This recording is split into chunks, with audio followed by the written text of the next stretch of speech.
Hello and welcome to online Adda for study one student for learning. दोस्तों स्वागत है आप सभी का एक बड़ी और लेटेस्ट अपडेट के साथ जो कि संबंधित है बीएड वर्सेस बीटीसी मामले पर सरकार के फाइनल फैसले को लेकर, साथ ही साथ 69,000 शिक्षक भर्ती से बीएड को लेकर, साथ ही इसके अलावा और भी कई बड़ी लेटेस्ट अपडेट एक एक करके सारी अपडेट हम कवर करते हैं। उससे पहले आप लोग वीडियो को लाइक कर दें और शेयर कर दें, चैनल को सब्सक्राइब करके बेल आइकन को दबा लें, जिससे कि आपको रियल ऑथेंटिक जानकारी online Adda for study YouTube channel के माध्यम से मिलती रहे। बात कर लेते हैं सबसे पहली अपडेट को लेकर जो कि संबंधित है बीएड वर्सेस बीटीसी को लेकर। आप जानते हैं कि बीएड बनाम बीटीसी का जो मुद्दा है वो सुप्रीम कोर्ट ऑफ इंडिया के माध्यम से बीटीसी छात्रों को 11 अगस्त 2023 को प्राइमरी शिक्षक भर्ती में योग्य मानते हुए उनके पक्ष में आदेश दे दिया, लेकिन बीएड को लेकर उन्होंने 28 जून 2018 के नोटिफिकेशन को रद्द कर दिया। उसके बाद से हर एक राज्य के अंदर ये मामला काफ़ी ज़्यादा गंभीर होता जा रहा है। इसी तरीके से अगर बात की जाए इसको लेकर सरकार के फाइनल फैसले के बारे में, साथ ही अगर बात की जाए 69,000 शिक्षक भर्ती को लेकर, क्योंकि उत्तर प्रदेश में कोई नई प्राइमरी शिक्षक भर्ती तो अभी तक निकली नहीं थी जब से बीएड वर्सेस बीटीसी का मामला शुरू हुआ था। लेकिन जब ये बीएड वर्सेस बीटीसी का विवाद खड़ा हुआ था उस समय 69,000 में एक शिक्षक भर्ती थी, मतलब उत्तर प्रदेश में एक शिक्षक भर्ती थी जिसका नाम था 69,000। अब ये मामला फिर से 69,000 शिक्षक भर्ती में जा चुका है, क्योंकि नई भर्ती निकली नहीं है। पुरानी भर्ती जो निकली है अब उसमें बीएड करने वाले अभ्यर्थियों के ऊपर संकट है। कैसे, समझिए। हालांकि जब इसको लेकर याचिकाएं दाखिल हुई थी तो लगभग 4 से 5 दिन पहले ही मैंने आपको जानकारी दे दी थी और समाचार पत्रों में जानकारी आज आप सभी के सामने निकली है। तो अंदाज़ा लगा करके देखिए कि मैं आप सभी को जो जानकारी देता हूँ 4 दिन पहले, वो जानकारी आपको 4 दिन बाद न्यूज़पेपर में मिलती है, क्योंकि मेरा काम आपको ऑथेंटिक जानकारी देना है। किसी के लिए ऐसा नहीं है कि भाई अब याचिका दाखिल होगी तो बीएड छात्र कहेंगे सर याचिका क्यों दाखिल हुई। जो करने वाले, दाखिल करने वाले लोग हैं उनके माध्यम से की गई, लेकिन मेरा काम आपको सही और सटीक जानकारी देना है। दोस्तों बीएड को लेकर जो याचिका है वो सुप्रीम कोर्ट ऑफ इंडिया में दाखिल कर दी गई। अब इसको लेकर ध्यान से सुनिए। बीएड डिग्री धारकों के खिलाफ सुप्रीम कोर्ट पहुंचे शिक्षा मित्र। लिखा हुआ है कि कक्षा 1 से लेकर 5 तक की शिक्षक भर्ती में बीएड डिग्री धारकों को शामिल करने के लिए राष्ट्रीय अध्यापक शिक्षा परिषद 28 जून 2018 की अधिसूचना पिछले महीने 11 अगस्त को सुप्रीम कोर्ट ऑफ इंडिया ने खारिज होने के बाद नए सिरे से कानूनी लड़ाई शुरू हो गई है।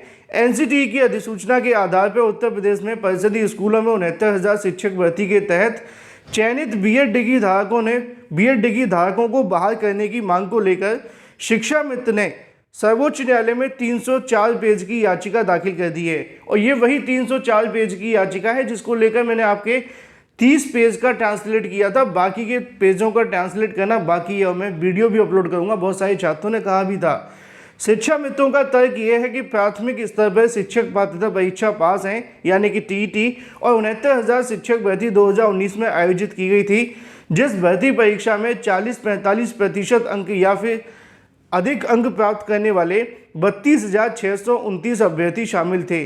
लेकिन बीएड डिग्री धारकों की वजह से 69,000 शिक्षक भर्ती में शामिल होने के कारण शिक्षक भर्ती परीक्षा में अभ्यर्थियों की संख्या और कट ऑफ बढ़ाने के कारण उनका चयन नहीं हो पाया। अब चूंकि एनसीटी की अधिसूचना खारिज हो चुकी है, इसीलिए उसके आधार पर बीएड डिग्री धारकों को चयन स्वतः अर्थहीन हो जाता है और ऐसे में अब उनको सीधे तौर पर प्राइमरी शिक्षक भर्ती से बाहर कर दिया जाए। ये मैं नहीं, शिक्षा मित्रों का कहना है अपनी याचिका के अंदर, क्योंकि शिक्षा मित्रों का ये मानना है कि जो सुप्रीम कोर्ट ऑफ इंडिया के माध्यम से ऑर्डर दिया गया था 60-65 के पक्ष में, उसके आधार पर उन्होंने बताया कि जो बीएड अभ्यर्थी सम्मिलित किए गए थे वो पूरे तरीके से अवैध थे और उनका जो चयन हुआ उसके चक्कर में उनकी कट ऑफ बढ़ाई गई। अगर वो बीएड अभ्यर्थी इसमें नहीं होते तो कट ऑफ 40-45 ही होती और यहाँ पे बड़ी संख्या में शिक्षा मित्र चयनित हो जाते। ऐसा उन्होंने अपनी याचिका के अंदर कहा है और इन तमाम मुद्दों को लेकर याचिका सुप्रीम कोर्ट ऑफ इंडिया में दाखिल कर दी गई है। जैसा कि मैंने आप सभी को अपने उस वीडियो के अंदर भी बताया था कि टीईटी पास की अगर बात की जाए तो 45,000 के आसपास शिक्षा मित्र हैं। शिक्षा मित्रों का दावा है कि जुलाई 2017 में 1,47,000 शिक्षा मित्र सहायक अध्यापक पद पर समायोजन निरस्त होने के बाद बड़ी संख्या में शिक्षा मित्रों ने पढ़ाई करके टीईटी पास कर ली थी, लेकिन शिक्षक भर्ती के लिए अलग से परीक्षा लागू होने के कारण तकरीबन 45,000 से अधिक टीईटी पास शिक्षा मित्र आज तक सहायक अध्यापक नहीं बन सके हैं। अब इसी को लेकर उनके माध्यम से फिर से सुप्रीम कोर्ट ऑफ इंडिया में जाकर 69,000 शिक्षक भर्ती से बीएड को बाहर कर नए सिरे से 69,000 शिक्षक भर्ती पूरी करने की मांग की गई है।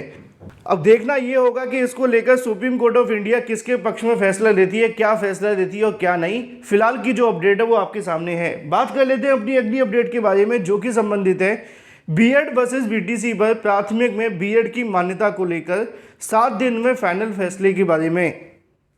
क्योंकि बीएड वर्सेस बीटीसी को लेकर सरकार के माध्यम से क्या फैसला लिया जाएगा, इसका इंतजार बिहार शिक्षक भर्ती में सम्मिलित हुए लाखों बीएड अभ्यर्थी कर रहे हैं। यहाँ पे आप सभी को देखने के लिए मिलेगा कि बीएड वाले अभ्यर्थी कक्षा 5 तक के शिक्षक बनेंगे या नहीं, ये फैसला एक सप्ताह में देखने के लिए मिलेगा। बीएड योग्यता 1 से 5 तक की कक्षा के शिक्षक बन सकेंगे या नहीं, या 1 से 5 तक के शिक्षक पद के लिए मान्य है या नहीं, इसको लेकर जल्द फैसला होगा। क्योंकि बीपीएससी की अंदर 3,90,000 बीएड अभ्यर्थी उत्तीर्ण हुए हैं और उनका रिजल्ट जारी होगा या नहीं, इस पर एक सप्ताह के अंदर निर्णय हो जाएगा। बीपीएससी के अध्यक्ष अतुल प्रसाद ने बताया कि आयोग और शिक्षा विभाग के अधिकारियों के बीच अंतिम जो बैठक होगी उसमें निर्णय लिया जाएगा। दरअसल पिछले माह सुप्रीम कोर्ट ऑफ इंडिया के माध्यम से अपना फैसला दिया गया था, जिसमें बीएड को बाहर करते हुए डीएलएड को ही योग्य माना था। अब इसके आधार पर सरकार आने वाले 7 दिनों के अंदर इस मुद्दे पर अपना फैसला लेगी कि प्राथमिक के अंदर बीएड एलिजिबल होगा या नहीं, या फिर यूँ कहें कि बिहार शिक्षक भर्ती में बीएड छात्रों को नौकरी मिलेगी कि नहीं। इसका फैसला आने वाले 7 दिनों के अंदर हो जाएगा, क्योंकि शिक्षा विभाग और आयोग की बैठक होने वाली है और उसी के बाद कुछ होगा। लेकिन अगर बात की जाए अपनी अगली अपडेट के बारे में, जो कि संबंधित है प्राथमिक शिक्षक भर्ती को लेकर शिक्षा निदेशालय के घेराव के बारे में, आयोग और शिक्षा विभाग के टकराव के बारे में। यहाँ पे आप सभी को देखने के लिए मिलेगा कि शिक्षक भर्ती अभ्यर्थियों ने फिर घेरा निदेशालय। आप सभी के सामने ये मामला संबंधित है, ये भी 69,000 को लेकर है। एक तरफ प्रदेश में नई शिक्षक भर्ती के अभ्यर्थी तो पूरे तरीके से मौन रहते हैं, लेकिन 69,000 को देखा जाए तो आपको सीखने के लिए मिलेगा कि वो कितने एक्टिव होते हैं। सुप्रीम कोर्ट ऑफ इंडिया ने जैसे ही आदेश दिया, शिक्षा मित्र सुप्रीम कोर्ट चले गई।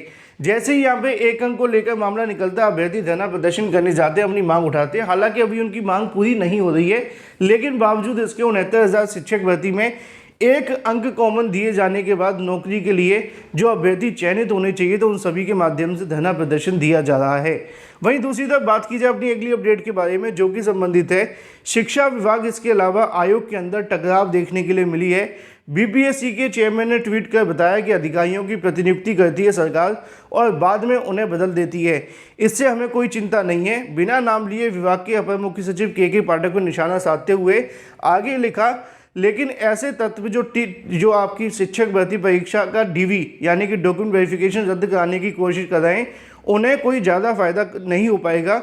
स्पष्ट है कि यहाँ पे जो सत्यापन है वो जारी रहेगा। फिलहाल मामला ये है कि शिक्षा विभाग के माध्यम से एक आदेश जारी किया गया था, जिसमें उन्होंने कहा था कि जो भी शिक्षा विभाग के अधिकारी हैं वो किसी का डॉक्यूमेंट वेरिफिकेशन नहीं करेंगे। इसको लेकर बीपीएससी चिढ़ गई और उनके माध्यम से ट्वीट कर दिया गया। फिलहाल इस वीडियो के माध्यम से इतना ही। Thank you for watching this video.